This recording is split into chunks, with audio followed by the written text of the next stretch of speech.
Okay, awesome. We just Hey, did, yeah. everybody. Welcome. It is Black Introvert Week. I am Jeri Bingham, the founder of Black Introvert Week. Decided that we needed our own week after in my own journey, just talking to different people about introversion and understanding that we have so much in common. I thought that what happened to me in my life as a Black introvert, especially in workspaces, was rare. But the more I talked about it, I found out so many people were having the same issues and challenges that I was. So I thought, why not create a week to raise awareness about this special segment of the population, to talk about not only our challenges, but our skills and our assets, because what we have is so powerful. And I think we don't know it. And so we need to shine a light on our attributes, our expertise, and we need to help others. We need to pass the torch. We need to pay it forward. And so that is the reason for creating Black Introvert Week. Um, so I am Jeri. My background is marketing. My love and passion project is to talk about introversion. I have a podcast called Hush Loudly, and hopefully I'll have a book soon.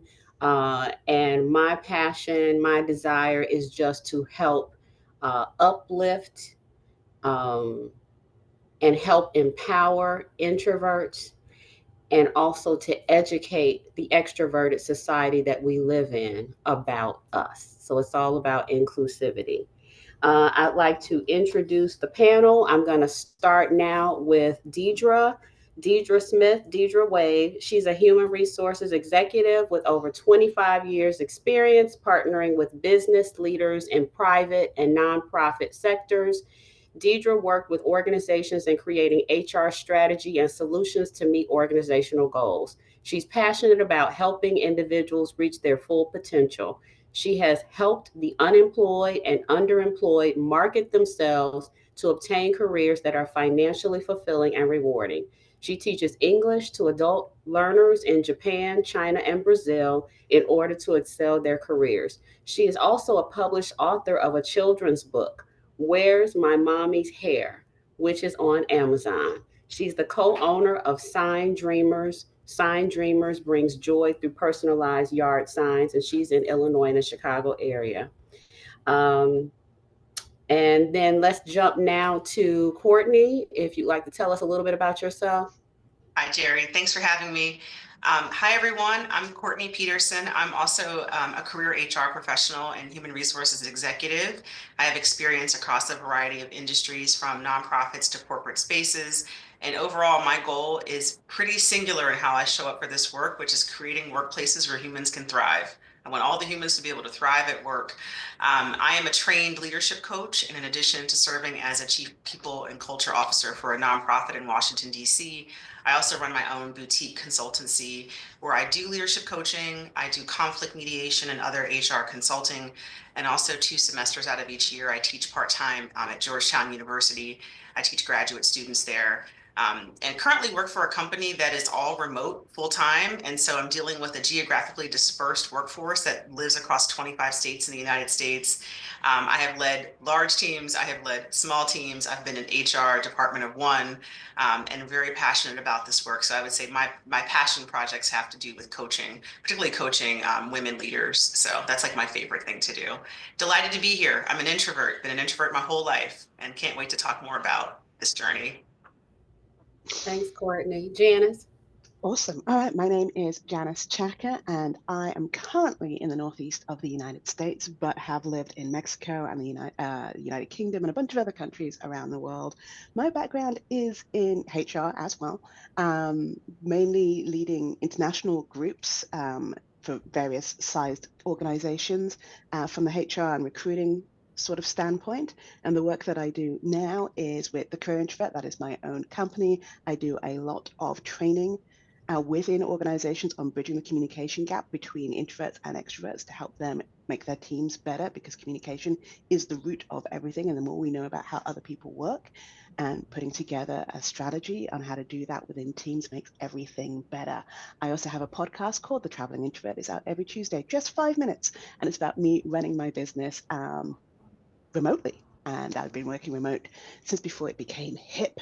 I also have a book, and I keep in touch with the HR community by running Disrupt HR Denver, which is basically like TED Talks, but for HR. And speaking of TED Talks, I did a TEDx talk on why the workplace should maybe be better for introverts than it currently is. And that's all. Thank you so much. Thank you, Janice. I want to start this off because I read this article that really annoyed me. And so I thought I would just read a little bit from it to start this conversation. So the article's title was 15 Jobs Introverts Should Avoid at All Costs. And it was written by Jenny Cohen, and it was posted on MSN.com. It was posted 7 months ago, but also posted again on February 10th.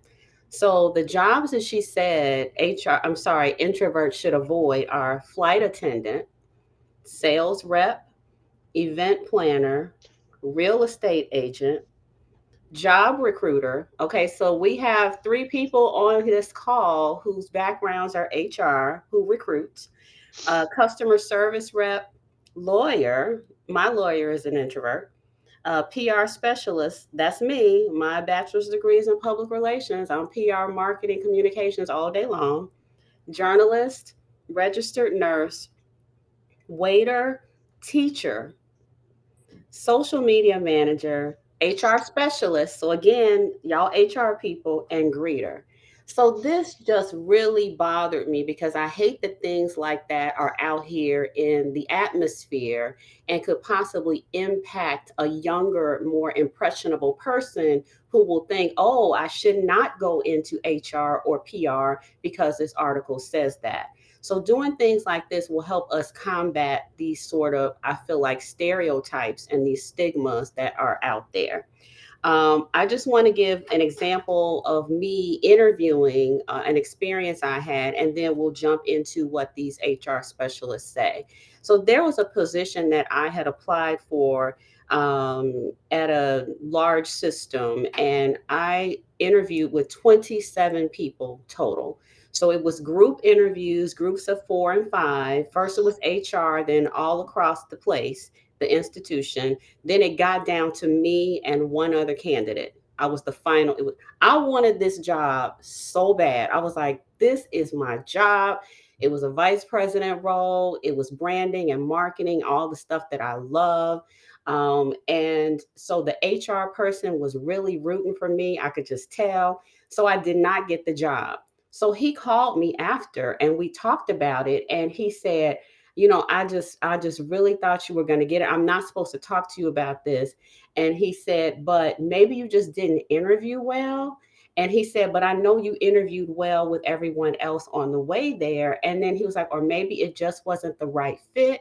I think it was because of my introversion. So I do turn it up a notch. So we all have an introverted side where we lean our preference, but we also have an extroverted side because we live in a world and a society that rewards and celebrates extroversion. So we have to. So I like kind of beef it up. I try to be more animated. I try to be a little extra because I know that's how people look at you, and what maybe they expect or think that's what they need for the role. But I believe to this day, I think that that person probably had more of it than I did. And probably that's the reason why I didn't get that role. But that role wasn't for me anyway. So I accept that. I accept that. Right. Everything is not for you. And so I'd love to ask the panel, you three HR pros and executives, what should we do as introverts who we may not want to always toot our horn? We, I think are very humble. So, how do we in an interview stand out? Is there something that you can tell us that we should do? Um, to just kind of shine a light on who we are and our experiences. All right. I can start. Yeah, everyone's like, Oh, who's going go to jump ahead, in Janice. first? Go ahead, Janice. I would say that it's all in the prep.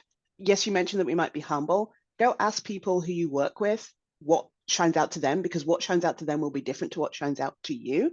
And come at it at an angle of, I've helped person, client, human, organization get this result. It's not about you, it's about what you've given and brought to the table, because really that's all the organization cares about. I mean, they're supposed to care about you as a human, but we know 90% of the time they don't. So it's about what you can bring to the table, and having that mindset of, this is how I helped other humans, might help take the pressure of it, you thinking that you're bragging.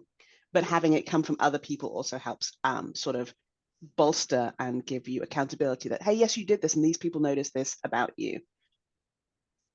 That's my quick 2 cents. Absolutely. I totally agree with that, Janice. Speaking from personal experience, it is a challenge to brag on yourself and to toot your own horn. So in interviews, I encourage introverts to not only share what they've done at other organizations, but give examples of what they've done. So if you've worked on a presentation or a training, you can supply that information to the interviewer. This is what I've done. This is what the result was of that. And this is how I impacted the company. So to focus on the bottom line and focus on how you've made an impact across the organization. And being an introvert sometimes helps because you listen, you understand, you process, and that helps you to be a little bit more comprehensive when you're navigating through operations. I'm happy to just double click on all of this. I think I'm in total agreement. Interviews for introverts can feel like an unnatural space. It can feel a little like manufactured or contrived. And I think that's hard for us sometimes because we like to be able to lean into authenticity. So I would say, like, instead of trying to force the extroverted energy, like, I'm not going to say channel your inner Sasha Fierce, because like not everybody can do that. What I would say is the preparation piece that Janice talked about. I over prepare for everything. It helps me feel confident. It helps me to be able to flow in situations where I need to be able to just talk. And so for interviews, I would tell an introvert to prepare your stories, to think about ways to tell stories that translate your experience into things that were actionable, just like Deidra said. I remember earlier in my career, I was a very young professional, and it was the first time I ever experienced being asked behavioral-based interview questions. And I was completely stumped in the interview. And it was an easy question. The question was like, tell me about a time you discovered a problem at work. And I was like, I have no idea how to answer this question. And I was sweating bullets because I wasn't prepared and I hadn't really thought about how to tell stories in an interview, or that behavioral-based interview questions were like a tool that HR professionals use to sort of understand candidates' prior behavior and fit for future roles. And so what it taught me was that I needed to prepare and think about my experiences and learn how to do storytelling to translate my work experiences into something that's actionable for the interviewer to understand. And so preparing those stories is I think, very helpful. And then on the other side of the interview, I would say don't underestimate the power of the follow-up. One of the things that introverts love to do is express themselves in writing. And so having a way to sort of wrap up how you felt about the interview or send a follow-up message. The follow-up thank you message is a lost art, I would say, as a CHRO. I don't get many thank you letters from people anymore. So when I do get thank you letters from people, even an email, it really stands out to me. Because I think many people don't do that anymore. And it's something, I have teenage daughters. I always tell them to send thank yous to people because it's like this lost art. But that follow-up message allows, as an introvert, us to showcase our strengths because we tend to be good in writing. Thank you, ladies. And that's a perfect segue for this position that I applied for. It was an internship. It was a highly sought after role at a big global PR agency in Chicago, and I got selected, but let me tell you how. So my mom and I had gone to Sam's a couple days before, and I saw the biggest box of Arm& Hammer baking soda I've ever seen in my life. So that relies on our skills of observation. I noticed it. It was freakish. It was weird to me. So I go on this interview, and the executive has a small box of Arm& Hammer baking soda on her desk. And so because I'm curious, so we had the little interview, and then I said, "Can I ask why you have the baking soda on your desk?" And she said, "It's to inspire me. We're doing a pitch for that client. And so I want to have it here. Let me see it. And so that will, hopefully inspire me." So what did I do that night? I drove out to Sam's. I bought that big box of baking soda. I went to the post office the next day and mailed it. I think it was a 10-pound box. I got the job and I sent it with a nice thank you note that said, "Hope this inspires you." So when I got hired, when they were walking me around, they said, "You're the girl that sent the baking soda." So it was so meaningful, that one little thing. And then that's why I got the job. And she said that we found that so creative and so thoughtful. And so, yes, Courtney, so that definitely was a win. You can't always do that, especially when most things are virtual now, but use your skills of listening and observation to help you from the interview to the follow through after. Another thing, let's ask, we wanted to talk about how can you, and I loved about the storytelling, but is there anything you can do to show that you're the ideal candidate? So if you're looking at the job description and looking at what you have, is there anything that you can do to showcase that? I think in the realm of preparation, I tend to sort of mark up the job posting and translate it to things I've done. I still print things and write on them. No, that's also a lost art too. But if it's a position that I think like, oh my gosh, like I'm a slam dunk for this, like I would be the perfect hire for this position, I try to make sure that the things that they're asking for are things that I feel like I have a deep capacity in, or the ability to have transferable experience, and to be able to, you have to be able to sell yourself in an interview. I mean, there is a piece of this that is sort of performance art. And one of the things that I do for my coaching clients is we do a lot of role plays in coaching. People need a space to practice things sometimes. And so as a coach, trying to hold that safe space for people to rehearse whatever it is, the thing that it is that they need to do. If it's an interview, if it's a conversation with their boss to ask for more money, if it's a conflict that they need to try to mediate, having a space to practice and rehearse, I think is very useful. So that preparation piece, I mean, I think you're going to hear that from this introverted panel a lot, that we spend a fair amount of time being prepared, as prepared as we can be. Yeah, yeah, I that's I key. wholeheartedly agree. I wholeheartedly agree. And I think as an introvert, we go above and beyond the call of duty when it comes to preparation.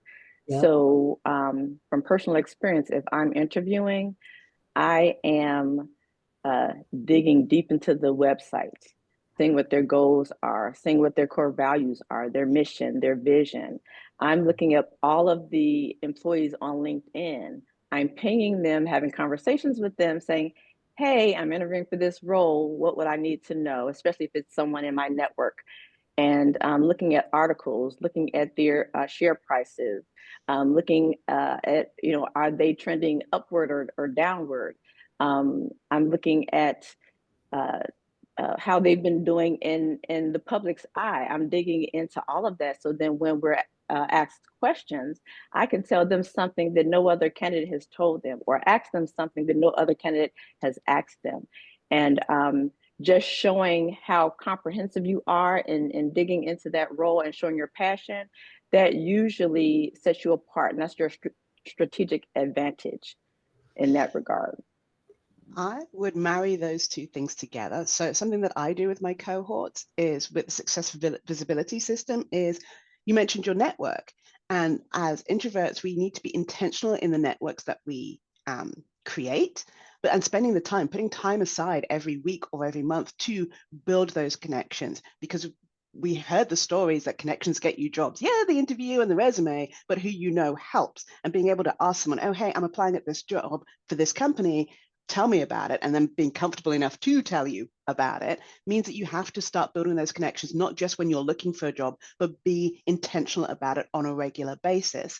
And the other part of it is that the preparation and knowing what you're going to say, taking the time every week to go ahead, and I put this in the chat, to look at what your accomplishments are and what you've done, because we get so lost in the weeds of everyday life that we forget what we've accomplished, even if it is getting out of bed in the morning and how that's affected the company's bottom line, because you should be updating your LinkedIn on a monthly basis of the things that you have changed and done and helped people with.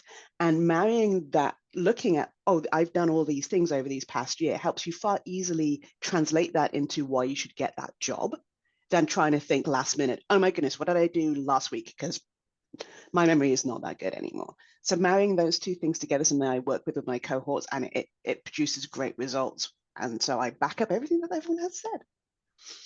Thank you. Next, I want to ask you, have you ever seen instances where you thought a person's introverted personality style or introverted demeanor has worked against them?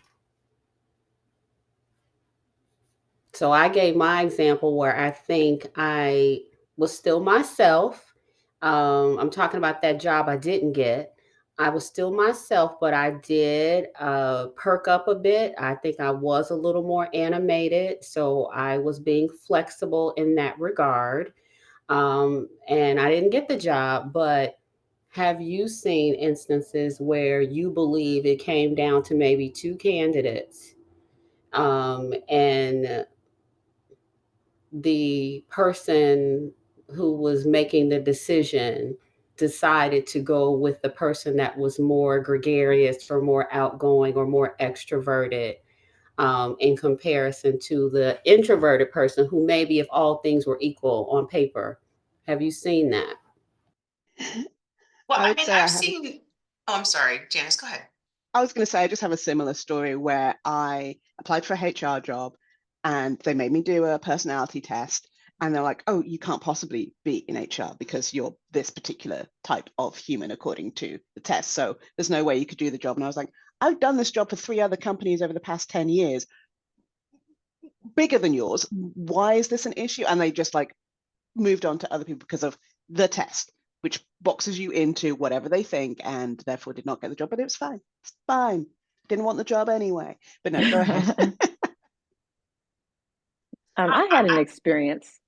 Oh, I'm sorry. Go ahead, No, Courtney. it's okay. I was going to just talk about I think it's a personal story, but it has to do with perhaps how my career has taken shape because of mentorship from a senior executive early in my career who encouraged me to speak up more and find my voice at work.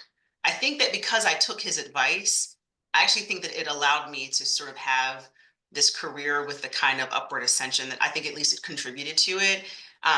He was a white male executive in the company. He was very successful and very well respected. And he just took an interest in me. I was young, but he could tell I was hungry and I was smart, but I didn't talk. I didn't really talk in meetings. I would speak in one-on-one settings where I was very comfortable and I would share my ideas, but I wouldn't do those in meetings. And he pulled me aside and said, you have great ideas and you have leadership potential, but in the workplace, things happen in meetings. And you got to get in there. You have to participate. Your voice has to be heard in those spaces so that people know who you are and what you have to offer. And I had sort of an internal fight with this, like, because I didn't really want to do it. But I decided that I would experiment with it and try and sort of challenge myself in meetings to try to speak once, and then in another meeting, try to speak twice. And what I found was that it did sort of yield positive results. And so I think, like any muscle, you do have to develop it and hone it. I didn't force myself to move outside of authentically who I was, but I think I learned how to operate in a workplace that values meetings and values people, having something to contribute in those spaces. And I think him saying that to me kind of helped me reframe a little bit and think about, well, maybe I should try this. I think that he's giving me some advice. I will never be the person that I think can like do the extemporaneous speaking on stage, like Steve Jobs walking back and forth. Like I don't ever see myself doing that because I just wouldn't feel comfortable. But I can be prepared and give a speech, and I can talk in a meeting and offer a meaningful contribution. And I think as a leader now, as an executive, you then have the power to help reshape spaces because you have the actual authority to do so, right? And so what's really fun about being now at the top of an organization is I know how to pull other voices into conversations. I can read the room because of my intuition and being able to read energy and know how to pull in those quiet voices. Maybe not even in the meeting, maybe in the sidebar, right, to get their ideas. And so you get to actually reshape things when you become in the leadership position, which is why I encourage introverts to keep going. I'm like, keep going because we need you at the tops of organizations because then we can try to help reshape things when you have that kind of power. So yeah, I have to piggyback on that. And it's funny how now in that I'm in leadership, same thing. It's like I can now lead with it. And whereas before I would never say I was an introvert because it's such a stigma tied to the word. But now, because of social media, everybody's going to Google you anyway when they find out you're a cabinet. I'm sorry, when they find out that you're a candidate. But I can now lead with it. And it's funny how my boss, who's the president, it's like I can see how he's learned from me. And so he'll even just say things, he'll insert in the conversation something about introversion and extroversion. So that has gone really well for me. So I believe that our organization is more open to it because leaders are talking about it as if there's nothing wrong with it. Now, of course, that's not going to happen at every organization, but I agree when you're in leadership and able to make a difference and help people understand about the diversity of voices and the inclusion of voices, it definitely helps us move further along in society. So now I want to flip this over to the recruitment side. So, how do you, as recruiters and HR executives, approach interviewing candidates or guide your teams to recruit? So, you have people that have worked for you, and they may be under the impression that, oh, I need to go with the one that's the loudest or the funniest or the most gregarious. Is there a way that you train them to look for the candidate of substance? So have you had that? If you have a story, share it. But have you had that experience where you are sort of training or guiding someone on how to recruit? I I have a really good example of that. I think it's so important to recognize substance over charisma. It's important to provide a space for candidates to express themselves in different forms. So not only in a face-to-face interview, but also in different mediums so introverts can thrive. For example, allowing a space for candidates to show their value in written form. And oftentimes that happens in the pre-screening questions. So at executive level roles, there's often maybe 4 or 5 really detailed questions that they have to answer prior to getting pushed to the next round. So in those questions, an introvert can be as detailed as they need to be, provide so much substance and information that they've obtained from the website and talking to people and putting all of that information in those pre-screening questions. Then that shows their value, their expertise, and it doesn't allow them to have to be face to face. They have time to process and listen and take time to write. And in interviewing and recruiting, I often tell my team, make sure you don't value quantity over quality. We have a lot of people that call 5 times a week. Hey, do I have an update? Do I have an update? Did I get the job? And sometimes you can get weary and just bring the person in, but no, no, no. Make sure that you go for substance instead of quantity. And allowing space for the introvert to thrive, because if you know that they have what it takes, their resume says it, um, you have to really give them space to thrive and space to show their expertise. I can add 2 things also to that, Jeri. I think when I talk to my teams of recruiters, I move away from this language of hiring people for fit, right? Like, that's like, you don't talk about that in my presence. So because this is really about finding people who have something to contribute and to add the value that they can bring to our organization, not that they're trying to fit into some box that we are. And so it really, I think, makes the conversation more expansive when you look at the human in front of you and try to understand all of the wonderful gifts and talents that they bring to the table.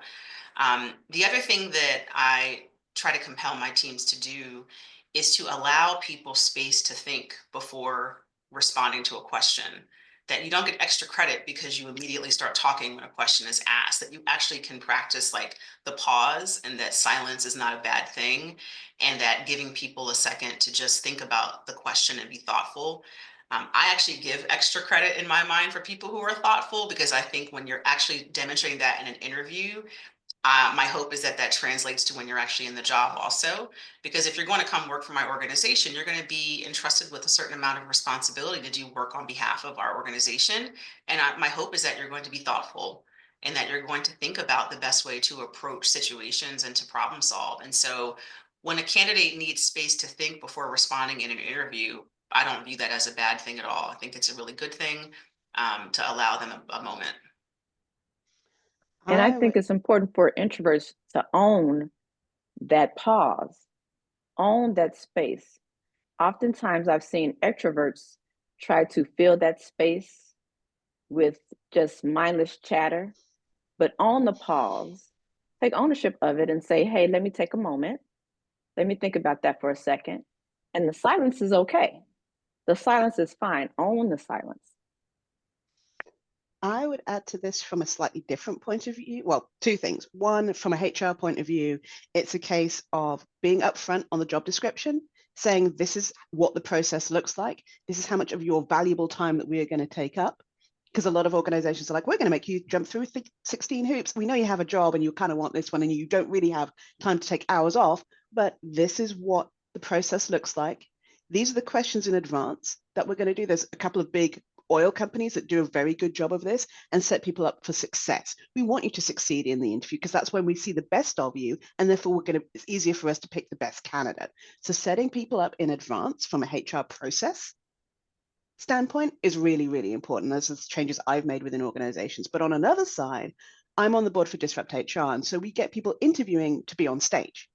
And what I've taught our group is letting people have different methodologies to say what it is that they want to say. But we found that our team had a bias towards, well, this person's been on stage 18 times, so they should automatically get through. And what we want is the most disruptive stories, the most things that we don't hear from the different levels, not from the C-suite. We want the admins to talk. We want people who have different stories to talk. And so it's taken time to change people's mindset on what they need to look for when they're interviewing and going through the process of finding people to speak on stage. Because yes, it's about substance, it's about what they're going to talk about, it's about how they're going to change the face of HR, and not just because they're on the speaker circuit and they've done it 18 times. This is so rich. I just want to add in just talking about the balance that we bring and looking at the individual. So, having a team of all extroverts may not be the most successful, as well as having a team of all introverts. So, we bring the balance, and those extroverts are known for being risk takers. We introverts are known for being risk averse, where we have to say, hey, wait, let a minute, let's wait a minute, let's think about this before we leap. And then the other thing I wanted to add was that extroverts, in terms of interviewing, they are wired to react and to respond. So that is why they jump right in. Whether they know the answer or not, they're going to start talking and build off of it and eventually come to an answer. It may not be the answer, but they will come to an answer. Versus introverts, we are wired to inspect.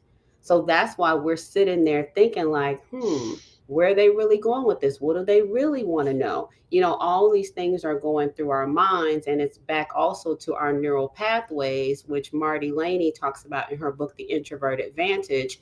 She says that extroverts have shorter neural pathways. And so that explains why they jump so quick to an answer versus introverts have longer neural pathways where when stimulation comes in and we're processing it, we're bringing in our feelings and our memories, our long-term thinking, long-term memories and short-term memories to help us come to an answer. So not one way is better or the other. We're just different. And we obviously, I think, need both on teams. And I don't care what kind of environment you're in.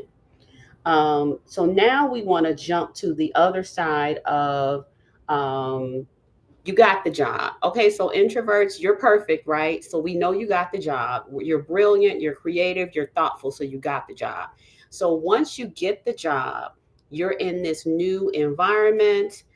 Expectations for you are high. People are trying to analyze you, figure you out, because you may not be the most talkative person. So they're trying to figure you out, they're trying to read you. What do you suggest this new candidate? I'm sorry, this new job hire in their first week or their first month, how do they stay true to themselves, but also find a way to show their stuff? Any advice on that? And then 6 months later, all of that. So let's start from the beginning. What advice would you give them? What do they need to do to shine?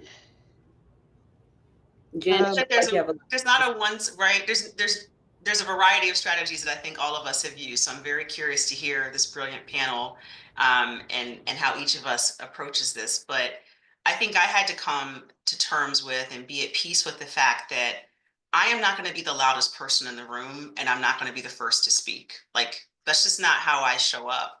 And instead of beating myself up about that, as I did, I think earlier in my career, like, why can't I be more bold? Like, why can't I speak first, like Jim does? And I'm like, I'm never going to do what Jim does, right? I'm going to listen to all of them, and they're going to talk, talk, talk. And what I'm going to do is I'm going to observe, I'm going to synthesize. And my superpower is really around connecting all these dots. And so I lean into that. I lean into being a person who can take a lot of disparate information and synthesize it and help try to create um, some of those connections and synergies across a room of different people, and that becomes the thing that I think people expect from me. But I think when they first see me show up in a new job, they probably think that I'm quiet. They probably wonder what I'm thinking or what I'm about to do, but I don't stay quiet or silent forever. But there is a piece of this where the data collection and understanding the personalities and the norms of different meetings is important for me to know, to sort of, know how to show up. And I think the other piece that I tend to lean into is one-on-one influence, right? And building individual relationships. I spend a lot of time and energy building individual relationships. One, because like that's actually where I'm happiest is in a one-on-one conversation, because people think introverts don't have anything to talk about and that we're not interesting or that we don't want to talk. And I'm like, I could talk to one person who I think is interesting like the whole day. And that's like my happy space. And so leaning into my superpower of, I think, one-on-one influence, it's sort of, I mean, if you think about it in sort of like the political realms, we live in this hyper political environment in the US. It's kind of like coalition building, right? Like I build these sort of individual relationships, and then I'm able to leverage those when we get together as a group, because I know these individual players around the table really well. And so that's something that has served me well. I think especially when you get into the executive realm, because so much about moving as an executive is wrangling personalities and influencing others. Like my children say, what do you do all day? You just talk all day. Or you're on meetings all day? I'm like, no, I'm driving things forward is what I'm doing, right? You're watching an executive drive issues forward. And you do that through relationships and leveraging relational currency.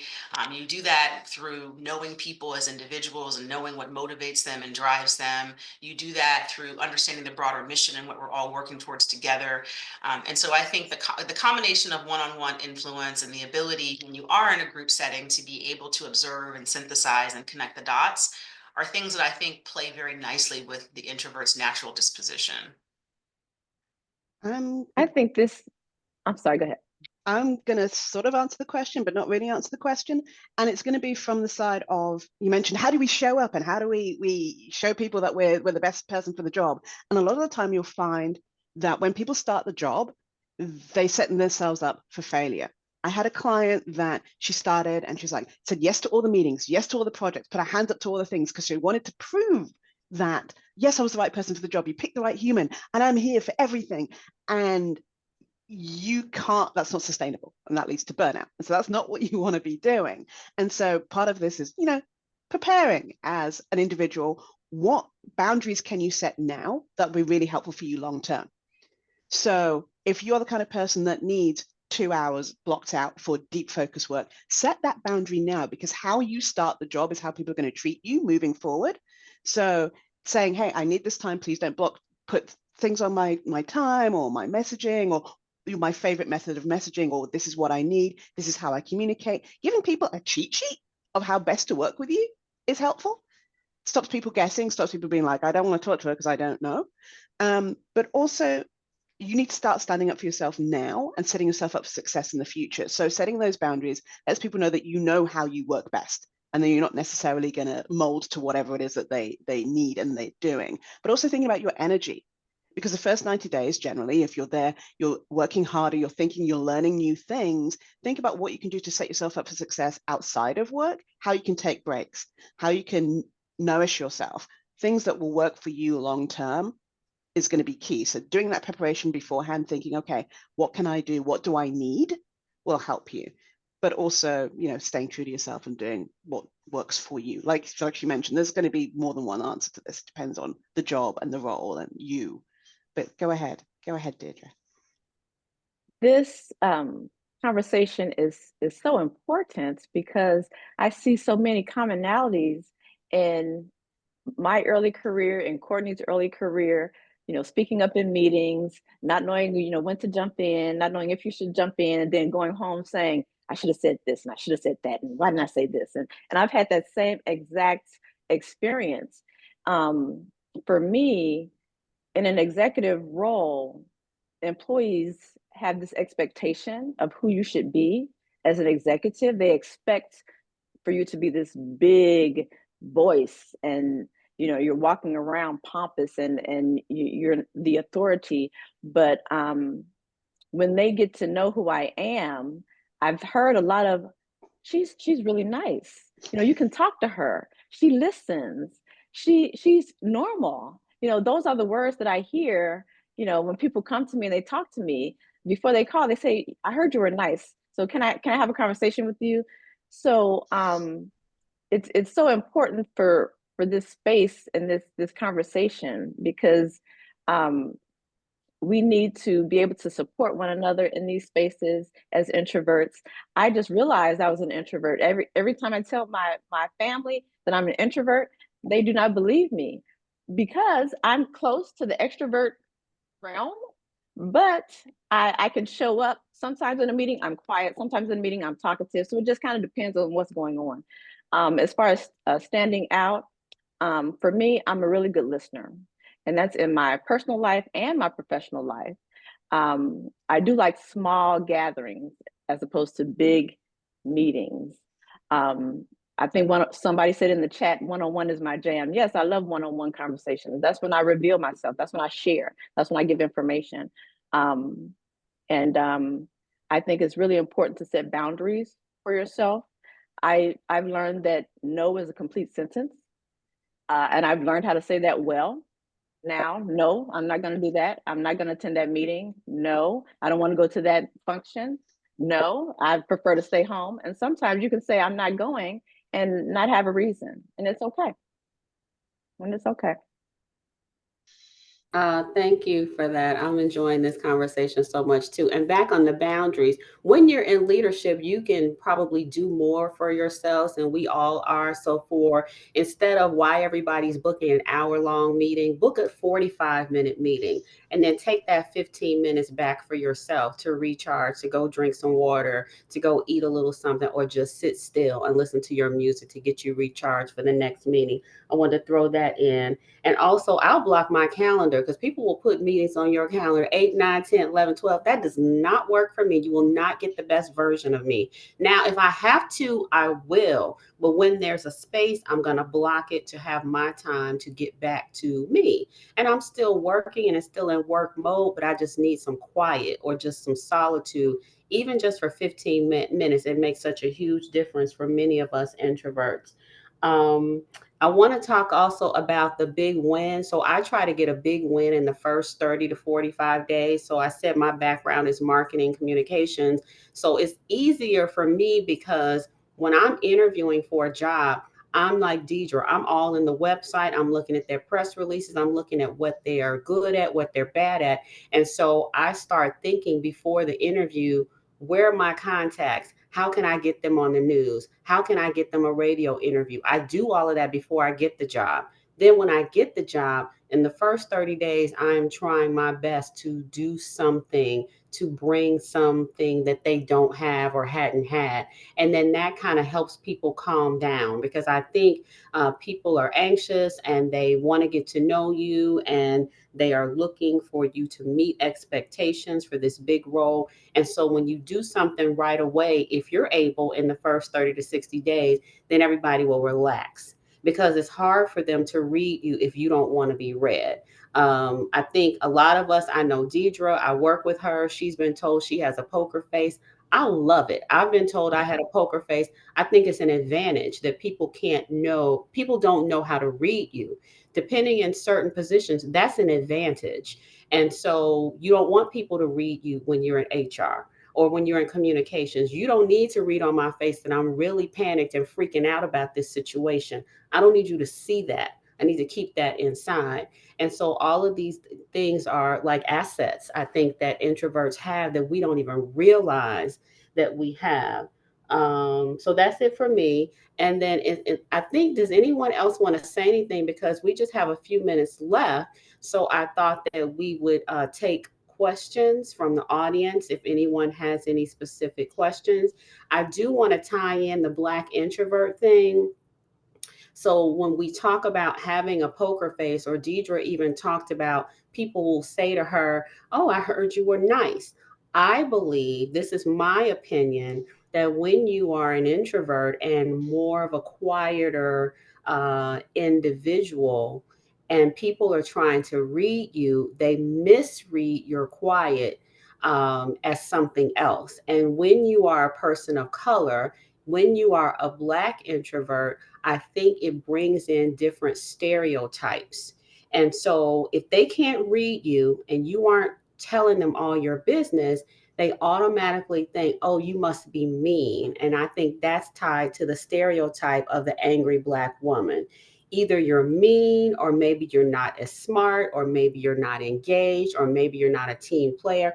All of these things work against us. And so we have to keep that in mind in these positions. And Sharon, who's the author of Anti-Racism newsletter that I read all the time, y'all need to look that up. Sharon, put that in the chat. Um, we need to find ways. And Sharon's not talking about Black introverts, but I just thought about, we all need to read her newsletter. But back to the Black introverts, we need to keep that in mind because we have to make sure that we are still able to come across in a way. We have to fix that. We have to adjust that. I know that's an extra part-time job for us, but we have to have this knowledge, knowing that people have this idea of who we are. So keeping that in the back of your mind, keep your voice out there, whether it's writing, whether it's on one-on-ones, whether it's having an extrovert a colleague who's your cheerleader. There are all these things that I think can help us be seen in the way that we want to be seen. But there definitely is a stigma. And when you're Black, these misperceptions can come. And so we have to figure out how to combat that and make our introversion work to our advantage. So we have about 10 minutes left. Oh, Sharon did write something about it in her newsletter. So there it is in and Sharon is a game changer. She was on our game changer list. And also I saw Talea. She is Dindy. She is a game changer from our newest list. So are there any questions? Or any additional things you want to share, my lovely panelists?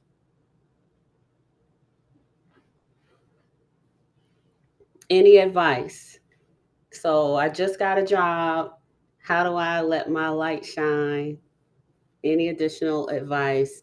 How do I impress my boss?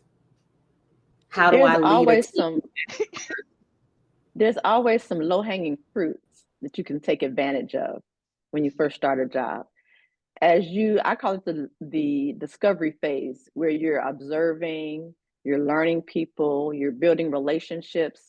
And during that process, you find out some things that you can make adjustments to right away. You find out some things that you can correct right away.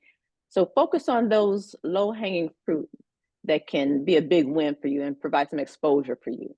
And they'll see your expertise, they'll see your work, and as time goes on, they'll see your knowledge and your intellect. It comes, and one thing I do want to do is tell all of you, the conversation continues. The conversation continues in regards to introversion versus extroversion and the stereotypes associated with it. I would say find out what information your boss likes, how they like their information. Are they a spreadsheets person? Are they a written person? Are they a voicemail person? Whatever it is, find out how they like their information, what information is important to them, and send them that information on a regular basis and how you are making the difference to that. Because the better you make them look, the better they look, and you move up together. That was my quick one. I was good, Janice. That was exactly what I was thinking. Was sort of, I'm looking for the decoder ring early and often, right? Sort of like the decoder ring with my boss. How do they like to receive information? What's important to them?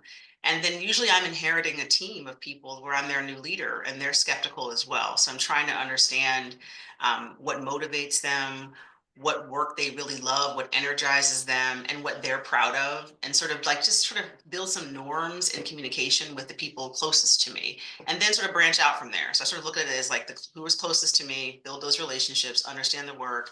To Deidre's point, look for the low-hanging fruit. There's always something when you come in new that like you're like, yep, I can fix that today, right? And begin to build your reputation as someone who is smart and contributes. And then from there, you can begin to fan out and make a bigger impact. But I think start local, make an impact, and then go out from there. I'd say be curious. All of these things are just be curious, ask questions, don't assume, don't do the things that you don't want people to do to you. People assume you are this person because of X, Y, and Z. Be curious, be open, ask questions. Don't assume. Thank you. I'm just going through the chat and I see Josh asked, are there any Black introvert professional group outlets? Yeah, so we're going to start one. Watch, it's coming. So I have everybody on here. Thank you, Josh. Thank you for the idea because it makes sense. It's good. Just like there are people here who are in these roles and they know what they do. It's just great to share. It's great to vent. It's great to ask others who may have experienced what you're experiencing now, and get their advice. So I think that we should create one. I think this is the end. I want to see if any of you have anything to add, any projects that you're working on that you'd like to share. If you'd like people to follow you on social media, Deidra, I didn't mention the link to your company because my printer is out of ink, so it didn't print. That part didn't print. I know that's janky, but anything you want to share, Sure. a website, a podcast, Sure. please take the time to share that now. Please go to signdreamers.com. We provide big, beautiful signs for your yard, for birthdays, new babies, anniversaries, graduations. And also, please go to Amazon to pick up Where's My Mommy's Hair by Deidra Smith. It's a children's book, and it talks about the journey of a child when finding out about a medical condition of one of their parents. I dropped my coaching business in the chat, which is Lotus Leadership Coaching. And I specialize in coaching women in leadership. So would love to work with anyone who is looking for a leadership coach. I have a broad network of coaching colleagues. I went to Georgetown's leadership coaching program, which was wonderful and transformative in many ways. And yeah, I dropped my organization in the chat. It's thecareerintrovert.com. We do bridging the gap between introvert and extrovert communication. We have resilient strategy cards. If you're stuck in a meeting and you don't know what to do, the card, you can pull it up. What would an extrovert look at it? how would an introvert look at it, and what you can do to bridge the gap, and the success visibility system, where you have 12 weeks to look at your progress and track it and build your network, and then go off into the world and show how wonderful you are. Thank you for this wonderful conversation. Thank you for the chat, the questions. Thank you, audience, for attending and believing in us and believing in the power of introverts. And happy Black Introvert Week to everyone. And look forward to an invitation to our Black Introvert introvert leadership group. professional. Yeah, thanks again, Josh. And I'm going to connect with you later. So thank you, everyone. Have a great rest of your week and happy Valentine's Day. Oh, and I'll send the recording. We'll have the recording too.